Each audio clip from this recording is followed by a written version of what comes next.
Let's bring in Barry Knapp, managing partner at Ironside Macroeconomics. Barry, I don't think that you're arguing that we won't see a lot of damage and a lot of lowered expectations, but in your view, it could be short in duration for companies and for the economy?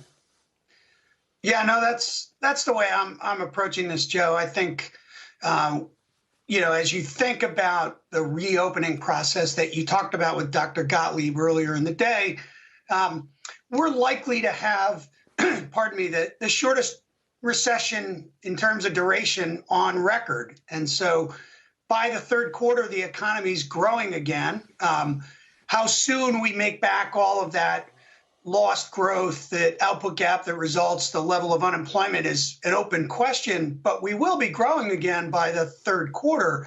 So you're really looking at, 1 quarter sharp hit to growth and then reaccelerating to the upside. So I think that'll be the next question for investors is, how strong can that growth be? How soon can we burn through that output gap?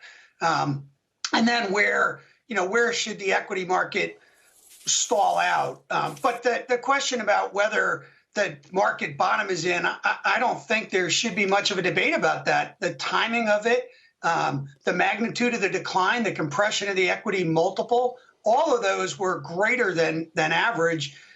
So, we should be on the other side of the worst of this for sure. Yeah, that is not the knee-jerk consensus viewpoint that we see expressed so often, Barry. And I hope you're right about that. You think the lows are in.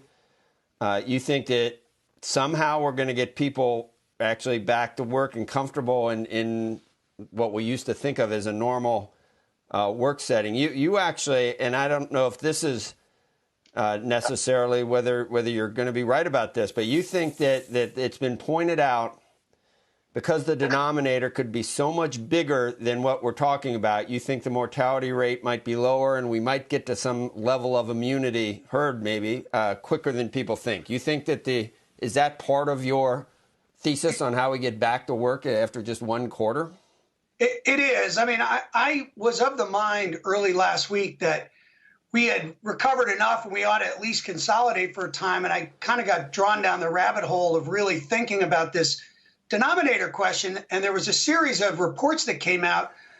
Again, back to Dr. Gottlieb, he tweeted one of them the other night about pregnant women going into New York hospitals, and some 13.5% of those had already been exposed. And so I started thinking about the timing of when the disease was here, the magnitude of the number of people that were infected, all these studies that have come out. There's another big one underway, some 15,000 samples in every major city by the anti-doping agency that looks at athletics. And it's likely that we're going to see that this is far more widespread, which means the mortality rate is lower. So that should play fairly heavily into how we think about the trajectory of the recovery as well. So, I was trying to avoid playing amateur epidemiologist, but I just was so struck by how little we knew about how widespread this infection was globally, because there just hasn't been any testing. Forget about all the questions about how many people really got it in China, the study from Derek Scissors by AEI and all that. I think we could be confident far more people were sick in China than they told us. But that notwithstanding, I do think that's a big unanswered question that we're going to get visibility on in the next couple of weeks.